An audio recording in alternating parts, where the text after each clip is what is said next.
Muy buenas tardes para todos ustedes. En esta oportunidad veremos las consecuencias de la regla de exclusión con respecto a la prueba irregular, la prueba ilegal y la prueba ilícita.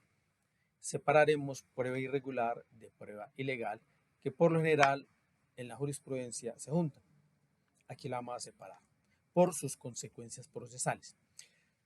¿Qué es la prueba irregular?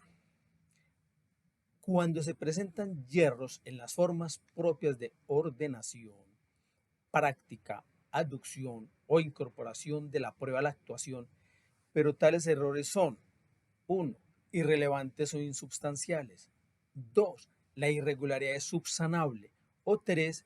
Es convalidada por las partes.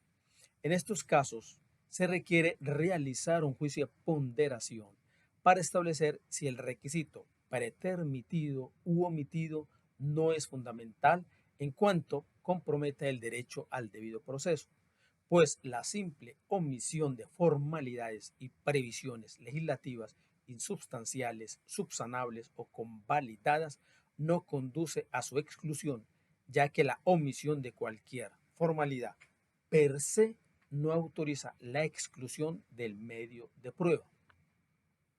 ¿Cuál es el modo de infracción de la prueba irregular y la consecuencia? Cuando en su ordenación, entonces, producción, práctica, adopción o incorporación se incumplen requisitos legales no esenciales, es decir, cuando el rito pretermitido vulnerado no tiene carácter medular, sustancial o relevante. ¿Cuál es la consecuencia? No se excluye la prueba. No es posible sacar del ámbito de valoración el medio de convicción tachado de tal, pues no toda anomalía afecta su validez. No se excluye la prueba cuando la irregularidad no esencial es subsanable o es convalidada por las partes. Esta es la prueba irregular. Pasemos a la prueba ilegal.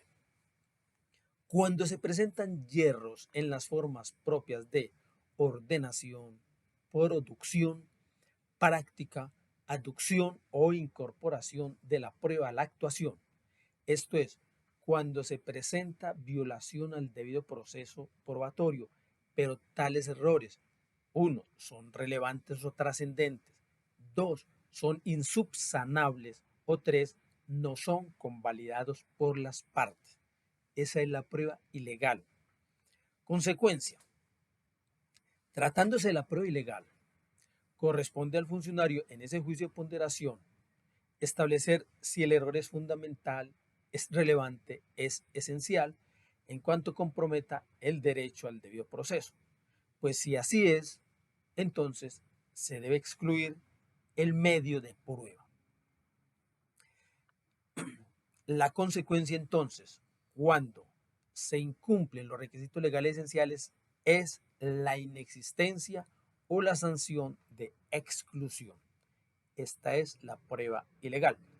Ejemplo: se practica un testimonio que no fue decretado en audiencia preparatoria ni es prueba sobreviniente.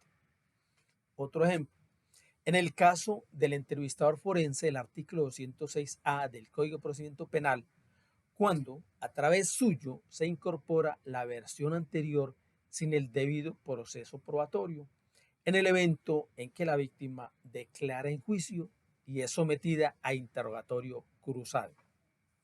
Otro ejemplo: la aducción de las manifestaciones anteriores no puede obrar automáticamente o de oficio sin un pedido expreso de la parte interesada.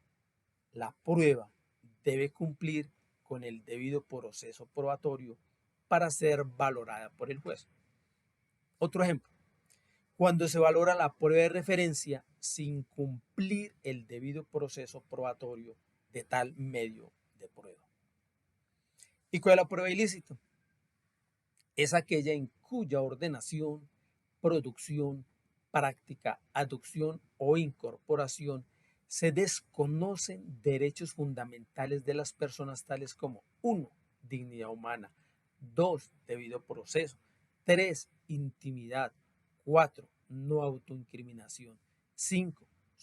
Solidaridad íntima, entre otros derechos fundamentales, sea cual fuere el género o la especie del medio de convicción así logrado.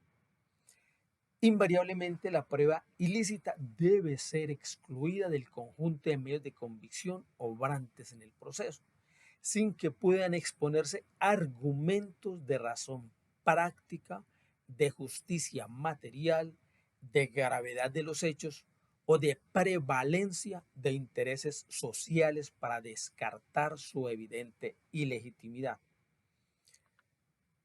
Veremos los modos de infracción, que los hemos dividido en 4 en grupos de acuerdo a los atentados a los derechos fundamentales.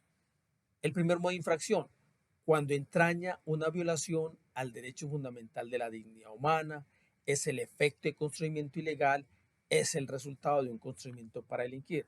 La consecuencia, se excluye la prueba.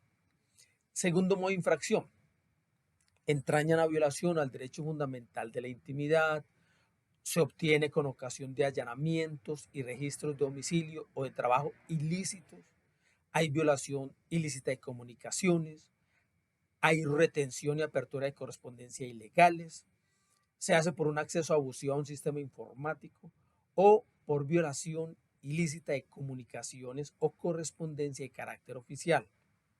Consecuencia de este modo de infracción, se excluye la prueba. Tercer modo de infracción, es el resultado de un falso testimonio, de un soborno en actuación penal o de una falsedad en documento público o privado. Consecuencia de esta infracción, se excluye la prueba. Y cuarta modalidad de infracción es cuando se somete a la persona a torturas, tratos crueles, inhumanos o degradantes, sea cual fuere el género o la especie del medio de convicción así logrado, en general por la comisión de ilícitos de lesa humanidad, según la Corte Constitucional, sentencia C591/2005. Consecuencia de esta cuarta modalidad de infracción, se invalida todo el trámite porque la práctica de la prueba afecta de ilegal e inconstitucional todo el proceso penal, generando la nulidad de todo lo actuado.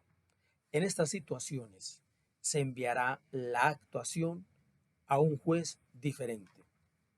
Muchas gracias y recuerden que al final de esta presentación encontrarán un PowerPoint donde se dejan las providencias más relevantes de los temas aquí tratados. Hasta una próxima oportunidad. Feliz tarde para todos.